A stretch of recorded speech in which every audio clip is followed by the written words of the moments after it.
quando você fala de necessidade, acho importante, por exemplo, a gente quando vai montar um negócio, eu acho que faz parte da estratégia, a gente não para pensar o que está em torno, você falou da Cláudia, né? Então, assim, quantas lojas tem ao meu entorno? Eu quero montar uma loja de roupa de bebê. Onde? Primeira coisa. Tem muita moradia onde eu vou montar? Não tem. Isso faz parte da estratégia do negócio. Sim. E que vai virar me permita se eu estiver errada, você me corrija, e que vai virar mais ou menos capital de giro. Por quê? Porque se eu montar um negócio no local errado, eu vou gastar muito recurso para fomentar aquele negócio naquele local, do que se eu montasse no local mais apropriado. Então, a análise do entorno, e isso faz muita falta para as pequenas empresas, porque elas não pensam nisso antes, né? Então, elas vão lá, como a Cláudia fez com você, vai na sua empresa, procura um escritório de contabilidade simplesmente para abrir um negócio. Só que o ponto principal, que é o antes, eu acho que ficou esquecido. Aí, eu quero abrir uma loja de roupa de bebê. Mas o que eu preciso saber, que é a necessidade? Fala um pouquinho disso pra gente, essas necessidades para empreender. Então, o bacana, né, Carlinha, seria que a gente tentasse estabelecer um olhar prévio do que vem pela frente. Foi o que eu provoquei para ela, e agora me veio à mente, usei como exemplo. Meus concorrentes, eu consigo concorrer com essas empresas? No caso dela, tinha empresas grandes que tinham um preço muito competitivo. Foi por isso que eu provoquei a ela essa reflexão sobre o estoque. E aí você me pergunta de necessidades, né? Não é só a necessidade de capital de giro, são necessidades econômicas, são necessidades de mercado. Eu tenho um entorno que favorece. Ter empresas como a sua perto até ajuda a trazer mais pessoas para ali, desde que você entenda bem como concorrer. Aí volta na controladoria. Que controle eu tenho para me ajudar a entender o meu preço? Que controle eu tenho para ajudar a entender o meu custo? Porque as pessoas esquecem, fixa, né? As pessoas esquecem que para poder estabelecer preço de venda, você deveria ter uma boa compreensão do seu custo.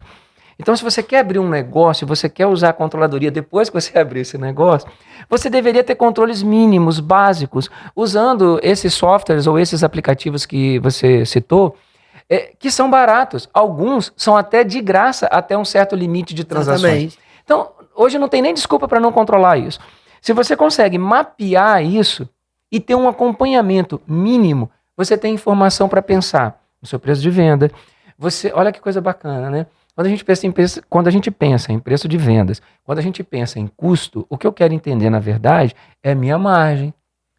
Porque se eu sei... Faz parte da controladoria também pensar no tributário? Faz. Faz parte da estratégia? Tipo, se essa aquisição, se eu abrir a empresa no Espírito Santo e comprar de São Paulo, como é que fica? Sim. Se eu comprar de outro estado, se eu posso ter uma outra empresa que vai ser um atacado para vender para mim, faz parte disso. Porque às vezes as pessoas esquecem disso, né? Abre primeiro e pensa nisso depois. Foi bom você ter tocado nesse assunto. A visão clássica de controladoria que se tem é que a controladoria engloba contabilidade, custos, tributos, orçamento e patrimônio. Essas são as 5 funções básicas de qualquer controladoria. Eu posso ficar no básico, então é só controladoria. Eu posso usar tudo isso para ir para a estratégia. Aí vira controladoria estratégia. Mas, perfeito, tributo é uma área relevante da controladoria. E impacta preço, impacta caixa. Então, quando eu penso no tributo, o exemplo que você deu, ele pode sim, poxa, se eu compro daqui, se eu compro de São Paulo, se eu compro de Minas, eu tenho algum tipo de vantagem tributária? Benefício, né? Algum benefício? Que vai melhorar minha margem de lucro ou vai piorar minha margem de lucro? Qualquer coisa que diminui custo, aumenta a margem de lucro. Então, você concorda que todo empresário, todo empreendedor, ele deveria fazer primeiro uma estratégia, primeiro ter essa controladoria estratégica para depois montar o seu negócio? Porque se ele depende de tudo isso para analisar, depois que ele monta, ele já tem que analisar o que faltou para aquilo acontecer. Sim. Num mundo ideal, Carlinha, a gente planeja primeiro e executa depois. Mas veja, voltando no exemplo da minha amiga, eu antevi que ela poderia fechar a empresa dela em algo em torno de 10 meses a 1 ano, porque eu fiz uma continha mínima do capital de giro que ela ia precisar e ela tinha pouco capital de giro. Como a empresa dela era nova e ela não tinha crédito, ela não ia conseguir buscar capital de terceiro para poder bancar esse capital de giro. Infelizmente, ela fechou a empresa dela com 10 meses. Então, o que você está falando é de extrema importância. Um planejamento não é nada sofisticado, Carlinha. Quem tiver ouvido a gente não pode imaginar que é algo do nível de uma Arcelor, de uma Vale, né, de um Magazine Luiza. Calma, amigo. Você quer fazer o quê? É uma loja de roupa... Que mercado você quer atingir, né? É um escritório de contabilidade, de consultoria. Você acabou de se formar, né, numa faculdade de business. Você quer montar uma consultoria? Também precisa disso. O ideal seria entender esse entorno, voltando na sua fala anterior, entenda o mercado. Se você entende o mercado, você vai entender concorrente, você vai entender preço. É difícil no mundo atual a gente botar preço no nosso serviço ou no nosso produto. A maioria O mercado é muito amplo hoje, né? O mercado é que impõe o preço das coisas, seja para serviço... A gente tá com a internet aí também, né, Edu? A gente tá aí com várias vendas online de serviço, de produto, e isso também é um mercado que você deve considerar. Né? Sim, é um concorrente novo. Imagina se eu tô lá querendo abrir minha lojinha para comercializar roupas de bebê, eu não posso ignorar que tem um monte de gente. Não é só a lojinha que faz divisa comigo que é meu concorrente. Sim. Tem esse mundo inteiro. Faz parte desse entorno.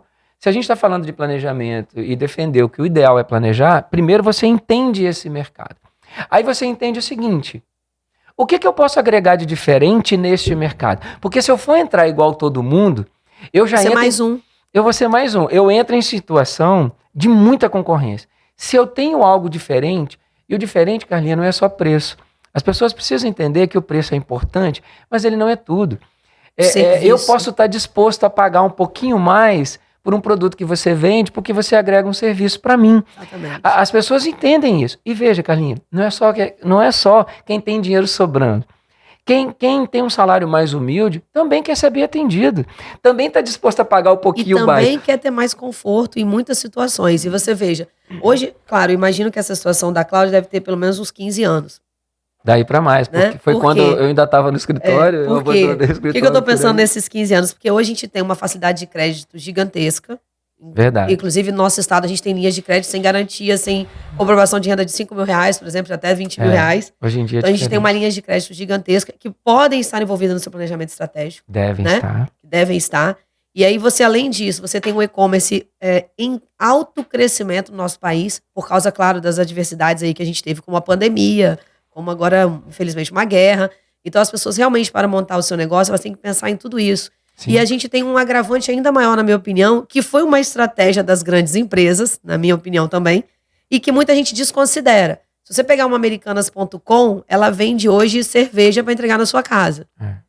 Ela não vende só o que ela vendia na loja física. Ela vende produtos de supermercado. Ela vende produtos de farmácia. Por quê? Porque ela viu que aquilo ali também é um mercado. Sim. E que o cara, ele quer facilidade. Então ela falou assim, não, eu posso entregar o leite na casa dele, mas eu não vendia leite na Americana. Então, você pega a Magazine Luiza, que você falou, ela também começou a vender produtos que não era a linha de produto, apesar que ela é assim. A Trajana é uma revolucionária nessa área, né, de e-commerce. Ela foi a primeira que começou, depois é que veio o resto. E assim, a linha hoje eu vou fazer parceiros. Então, por que não eu vou pensar em criar um negócio ou estrategicamente, me aproveitar de algo já criado e representar aquilo, como tem várias oportunidades hoje, né? Sim. Então, até nisso, eu acho que a gente tem que pensar em estratégia. A gente não precisa também?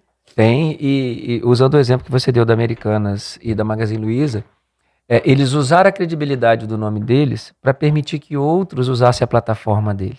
Essa ideia do marketplace, né, de você se tornar um lugar onde as pessoas encontram não só o que você vende, mas fornecedores credenciados e validados por você.